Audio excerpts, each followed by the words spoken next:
Graça e paz, amados de Deus, você está no seu nosso momento teológico, estamos aí para mais uma aula 16, Teologia Pentecostal, para você que não me conhece, sou o pastor Anderson Poço, estamos aqui nas internet da vida, e nós estamos estudando aí a teologia sistemática de Stanley Horton, lendo e comentando, né, essa teologia tão famosa aí da CPAD. Nós vamos iniciar hoje o capítulo 3, vamos falar sobre a palavra inspirada de Deus.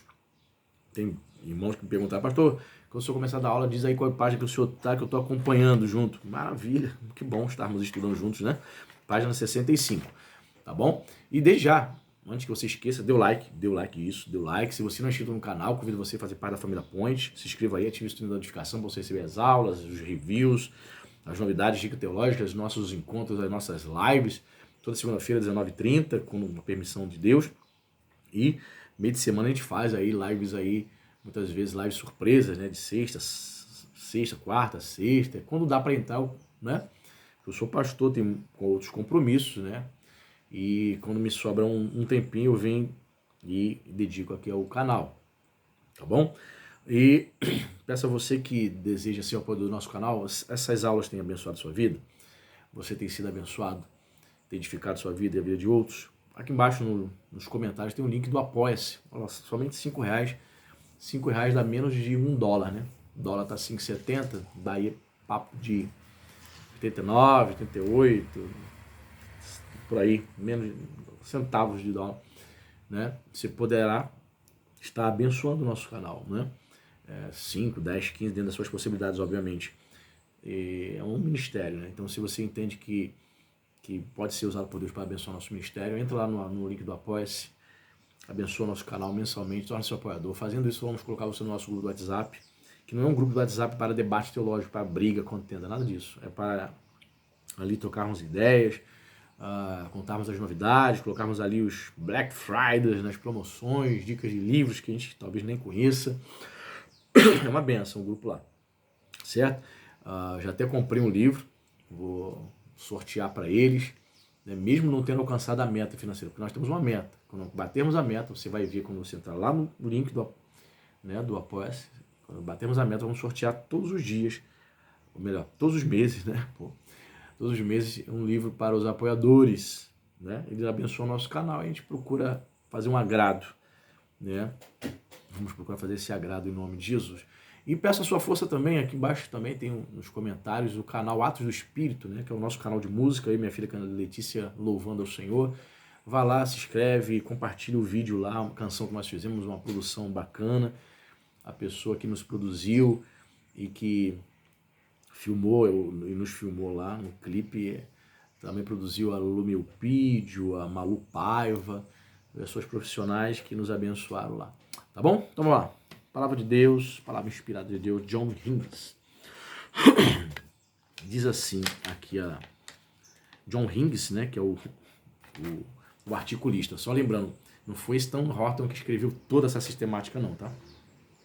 Ele chamou colaboradores, ele foi organizador, o editor, né? Então o teólogo que escreveu este capítulo 3, a palavra inspirada de Deus, é o John Hingis. Diz o seguinte, o John: a teologia, na sua tentativa de conhecer a Deus e de torná-lo conhecido, parte do princípio de que o conhecimento a respeito do Supremo Ser já tenha sido revelado. Esta revelação é o fundamento de todas as afirmações e pronunciamentos teológicos. O que não foi revelado não pode ser conhecido, estudado ou explicado. Em outras palavras, a revelação é o ato de tornar conhecido algo que antes era desconhecido. O que estava escondido passa a ser conhecido. A mãe revela o que está sendo assado no forno, o mecânico o que deu pane no motor. Cada um destes mistérios termina aí.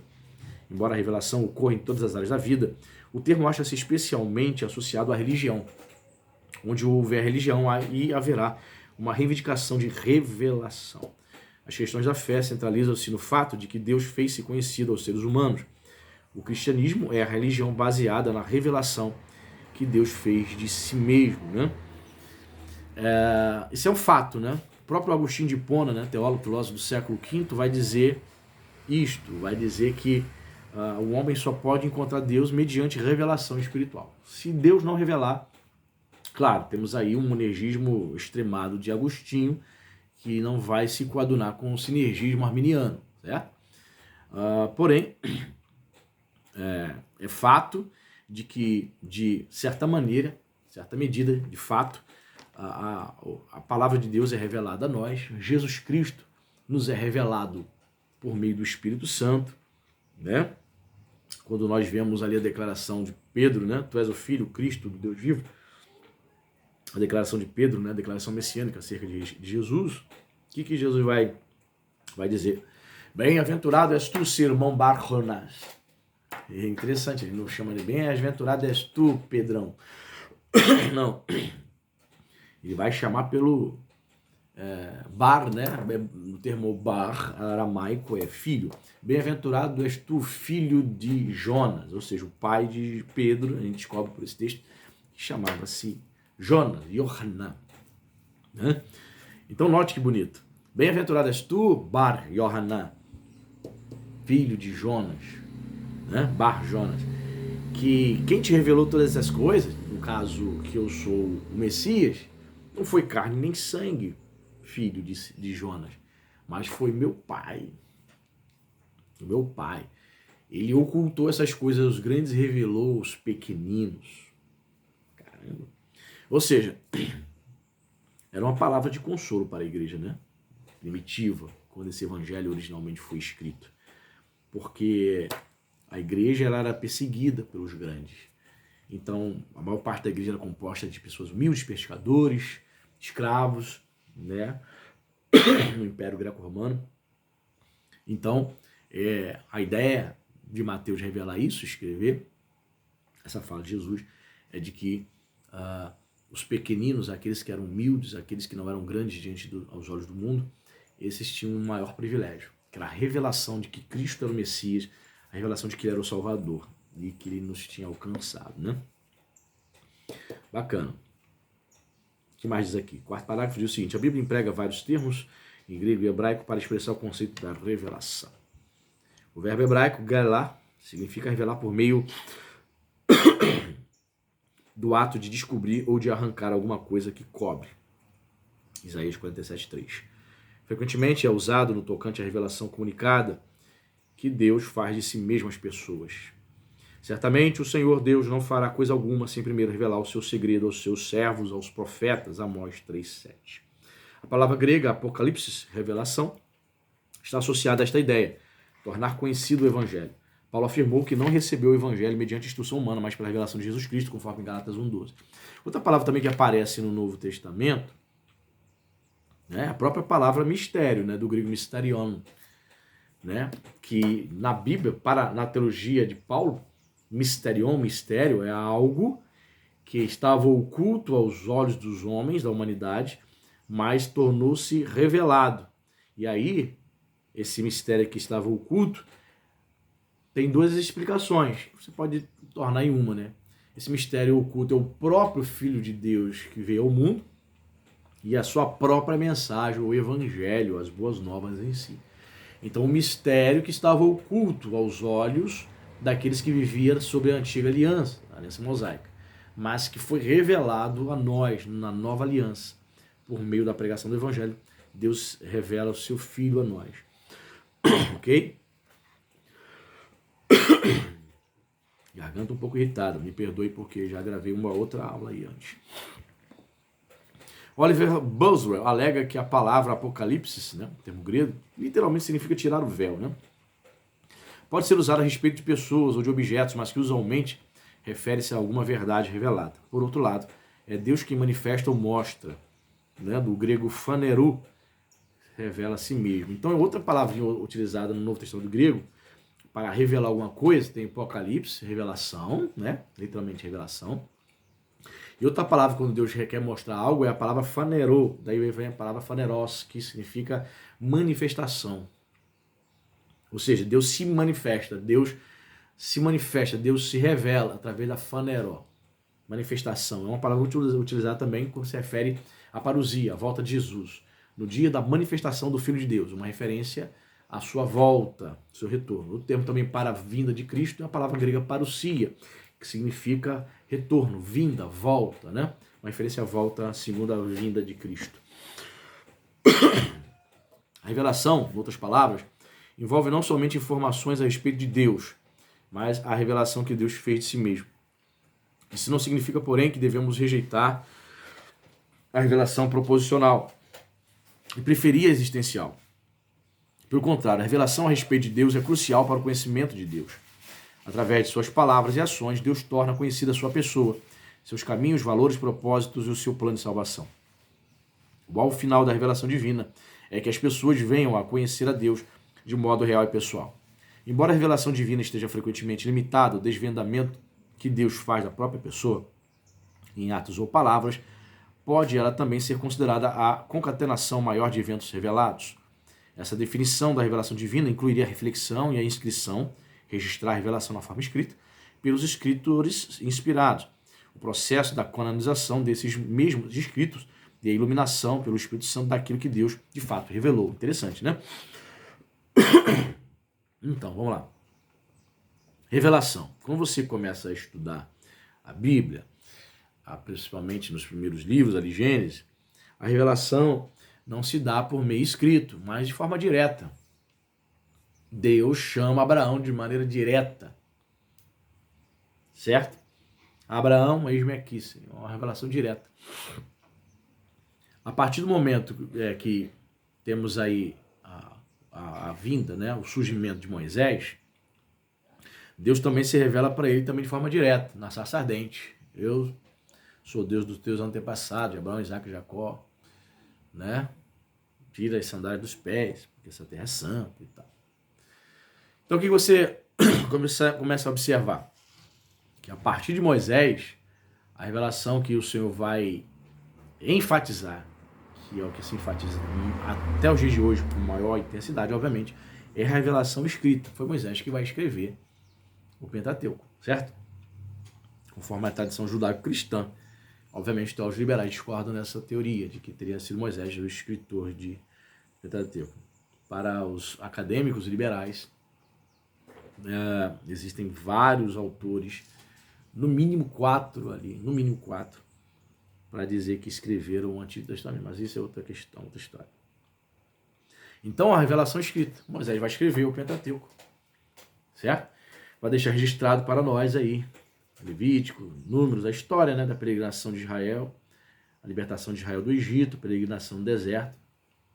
E os escritores, os teólogos entendem que quando você chega no livro de Deuteronômio e você vê a morte de Moisés, pode se perguntar o leitor, o crente, como é que Moisés escreveu ali a narrativa da sua própria morte? Como é que ele escreveu? Existem duas teorias. Ou ele teria recebido por revelação e escreveu acerca da sua própria morte. É possível, mas eu particularmente não creio nisso. Ou o próprio Josué teria concluído o livro de Deuteronômio. Eu já acredito nessa segunda hipótese ali. É possível que ele tenha concluído ali os relatos finais, até mesmo da morte de Moisés, ali no livro de Deuteronômio. Depois ele mesmo vai escrever o seu próprio livro, Josué. Certo? Então, a revelação escrita é gloriosa, porque ali as escrituras sagradas, a Bíblia Sagrada, revela, né, o plano de salvação, o plano redentivo, o plano de Deus para os homens, ok? Então isso é fantástico.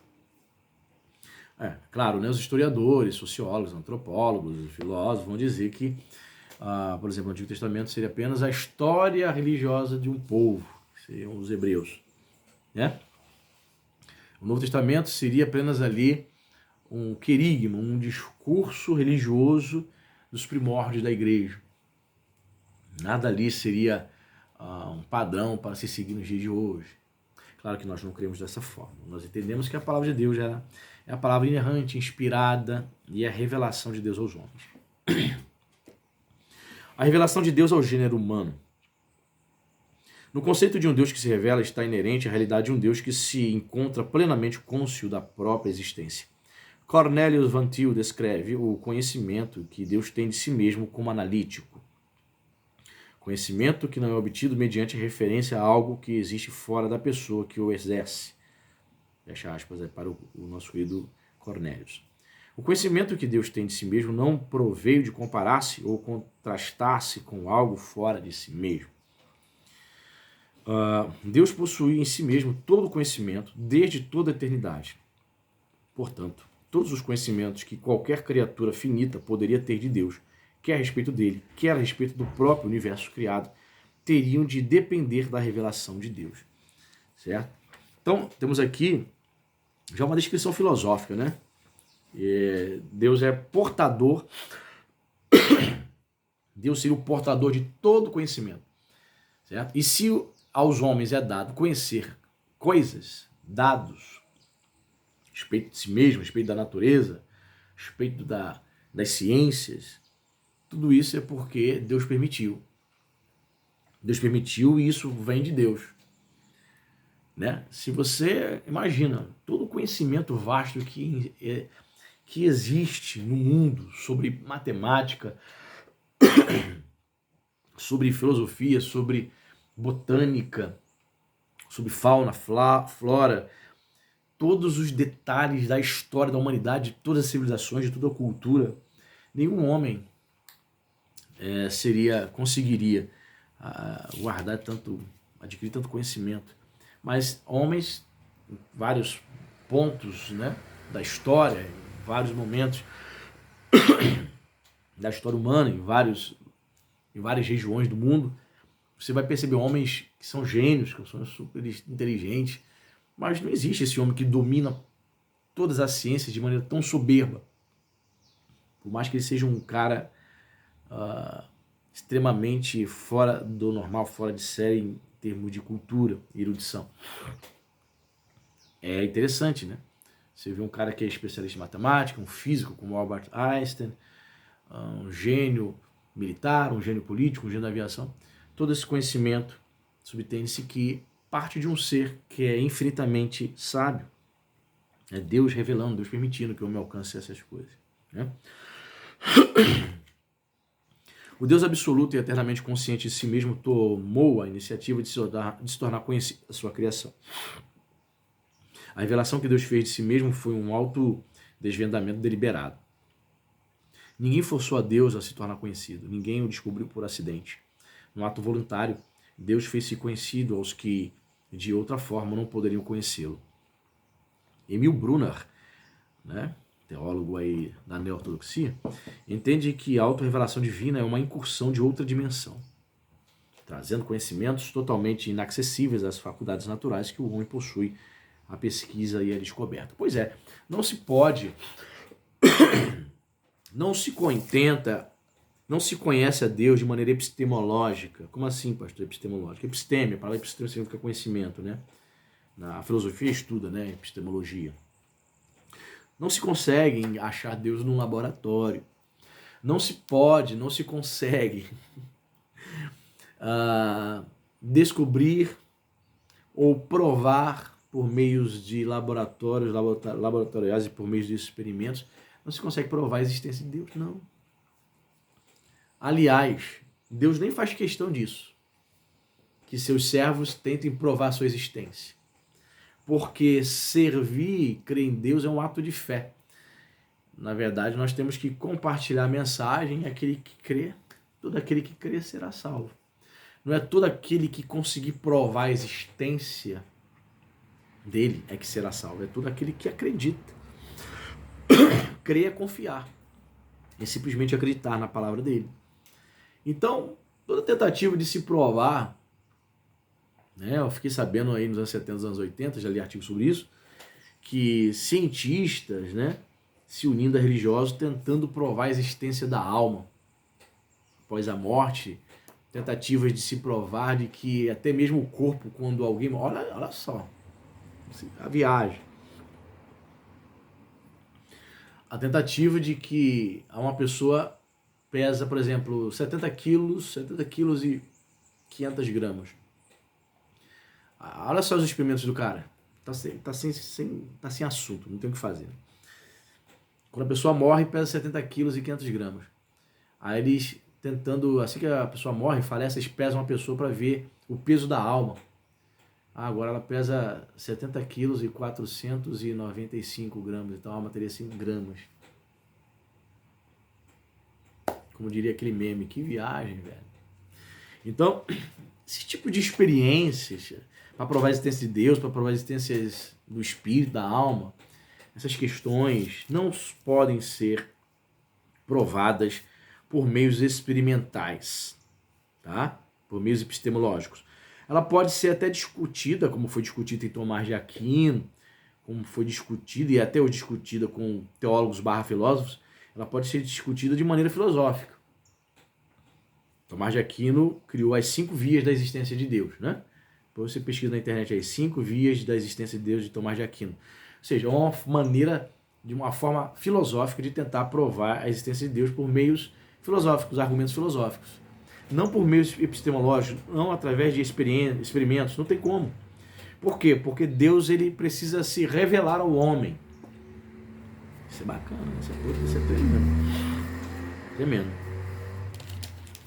A humanidade finita, diz mais aqui, deve lembrar-se de que o Deus infinito não pode ser encontrado à parte do próprio convite para o conhecermos. J. Gresham Machen levanta graves dúvidas contra os deuses que os homens criam. Abre aspas para o Machen. Um ser divino que pudesse ser descoberto mediante os meus próprios esforços, independentemente de sua vontade graciosa de se revelar, seria ou um mero nome para certo aspecto da própria natureza humana, um Deus encontradiço dentro de nós mesmos ou por outro lado, uma coisa meramente passiva, sujeita à investigação, assim como as substâncias que são analisadas no laboratório. Devemos estar mais que certos de que não podemos conhecer a Deus, a não ser que ele tenha decidido revelar-se a nós. Foi o que eu acabei de dizer, fecha aspas para o nosso querido J. Gresham Machen. No livro de Jó, a resposta à pergunta de Zofar a respeito da possibilidade de sondar os mistérios divinos é um não, em alto e bom som, Jó 11:7. Mediante nossas próprias pesquisas, a parte daquilo que Deus revelou, nada poderia ser descoberto a respeito dele, de sua vontade, nem sequer de sua existência, pelo fato de o infinito não poder ser desvendado pelo finito. Todas as afirmações humanas a respeito de Deus acabam sendo perguntas em vez de firmarem como declarações. As mais sublimes realizações da mente e do espírito humanos não bastam para chegar ao conhecimento de Deus. Então, no que se diz respeito à revelação de Deus, existem os monergistas, no caso aqui os calvinistas, né? E vão dizer que toda ação para que Deus possa revelar e o homem conhecer a Deus é um ato que só vem de Deus, um ato monergista. O homem não tem participação nenhuma nisso. Eu, como arminiano, eu discordo. Claro, Deus se revela, porém existe um processo sinergista nisso aí. Vou te dar um exemplo. A minha pessoa, eu não nasci num lar evangélico. Não tinha nenhuma referência, nem dentro da minha casa, nem das parentelas, nem de vizinho de uma pessoa crente, serva de Deus verdadeiramente. Assim, vizinho que eu digo assim, morar do meu lado. Né? Então, até os 15 anos, o que eu posso dizer? Eu tateava. Deus ainda não havia se revelado a mim, mas eu tateava. Assuntos religiosos chamavam a minha atenção. Assuntos religiosos sobre Deus chamavam a minha atenção. Então, com 11 anos, assim, do nada, chegou às minhas mãos um exemplar do Novo Testamento. Então, eu comecei a ler com 11 anos, do nada. Ninguém mandou. Eu preciso conhecer alguma coisa aqui sobre religião. E eu estava tateando, eu estava sem saber, procurando, buscando Deus. Né? De maneira que nesse tatear, obviamente Deus está vendo meu coração, certo? O que acontece? Com 11 anos eu começo a ter interesse por questões religiosas. E com 15 anos eu tenho a oportunidade de, pela primeira vez, ouvir a mensagem do Evangelho numa igreja batista. O que acontece ali? Aquela mensagem entra no meu coração e eu creio naquela mensagem. Aí Deus se revela por completo. Eu sou Salvador, sou teu Deus, eu quero entrar na tua vida, eu quero que você seja meu discípulo, entende? Então, antes de Deus se revelar totalmente, eu tateava. Eu procurava. Batia um testemunho de Jeová na minha porta, o assunto era religião. Eu não sabia que eles eram uma falsa seita, que eles deturpavam as escrituras sagradas. Só porque estava falando de religião, sobre Deus, essas coisas, eu parava para dar atenção para eles. Percebe? Aí talvez um monergista calvinista possa dizer assim, pastor, mas claro, você já era predestinado. Então, ao ouvir a mensagem, você, como predestinado, você não resistiu, houve a graça em resistir, você não resistiu, você aceitou a Cristo. Né? Eu não creio nessa hipótese, né? Eu sei que vocês têm explicação contra argumentos, né? Assim como o sinergismo arminiano também tem. Mas, por exemplo, eu conheço um cara que tem um canal no YouTube, o cara é agnóstico.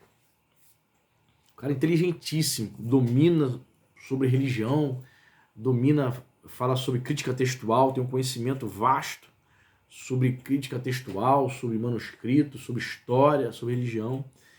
E eu já vi ele falando que na adolescência dele ele rodou as igrejas evangélicas. Mas nunca se firmou em nenhuma. Esses caras extremamente inteligentes são muito críticos. Então o cara vê um tropeço de um irmão, de um pastor, se acham muito inteligente, muita leitura, mas a leitura que eles adquirem para a soberba deles, para a desgraça deles. Então ele nunca se firmou em nenhuma igreja, se tornou um adulto, se formou em história. Então ele, no YouTube ele posta vídeos negando a inerrância das escrituras, negando a veracidade da Bíblia, seguindo os teólogos liberais, né? É um cara que gosta do assunto religião, mas que lê teólogos liberais. E seus vídeos, na maioria das vezes, são para tentar desconstruir a ortodoxia, os fundamentos das escrituras sagradas da fé cristã. Né? Note, um calvinista diria, esse não é predestinado, ele não é eleito, ele andou por todas as igrejas, né, ouviu a mensagem, mas ele não abriu o coração porque ele não era eleito. Né? Eu já creio de outra maneira. Eu creio que ele, de certa maneira, ele também tateava, só que o seu coração é um coração problemático. Então, quando lhe foi revelado as escrituras, ele tateava, tanto é que ele frequentou a igreja na adolescência. Quando foi apresentada a mensagem, ele não creu nessa mensagem. Ele não foi humilde para aceitar a Cristo como Salvador. Ele queria dominar o relacionamento. Quando a gente recebe a mensagem do Evangelho, tem que entender que quem tem que ser Senhor é Jesus, não nós. Temos que ser apenas servos. Ele não quis ser. Então ele está aí na internet falando um monte de abobrinho. Fala algumas coisas interessantes, mas fala muita abóbora. A maioria dos seus seguidores são céticos, ateus, agnósticos. Né? Por quê? Porque é uma revelação que se dá. Deus se dá a conhecer, obviamente, para aquele coração que está em busca dele, até mesmo de maneira inconsciente, que foi o meu caso. A religião chamava a minha atenção, mas na verdade eu estava buscando a Deus, essa que era a verdade. O ser humano jamais progride além desta realidade. O que Deus revelou pela própria vontade estabelece os limites de todo conhecimento a respeito dele. A revelação divina destitui todas as alegações do orgulho, autonomia, autossuficiência humanos. Acabei de falar sobre isso, né? Só para início de conversa. Eu inicio essa aula aqui, eu não leio antes não, tá? Eu vou lendo de improviso aqui, vou comentando de improviso aqui, junto com vocês. Então, coisas que eu estou comentando, né? Logo seguindo o parágrafo seguinte, 2 vezes já aconteceu isso aqui hoje. Ele testifica o que a gente acabou de falar. Olha só, a revelação divina destitui todas as alegações do orgulho, autonomia e autossuficiência humanas. Certo? Então somente um coração humilde é que vai entender, tateando em busca de Deus, vai entender que é o Senhor que está se revelando a nós por amor, por misericórdia. O Deus do universo tornou-se conhecido. A maneira certa de acolhermos tal iniciativa é reconhecer esta revelação. Ele determinou qual seria essa revelação, a forma que ela teria e as várias condições e circunstâncias exigidas para recebermos a sua auto-revelação. Essa revelação foi um desvendamento controlado de seu próprio ser. A comunicação de si mesmo foi determinada exclusivamente pelo próprio Deus. Fico por aqui, né? Na próxima aula a gente vai continuar seguindo aí acerca da revelação, né, da palavra de Deus que é inspirada. Tá certo? Deus abençoe e até a próxima.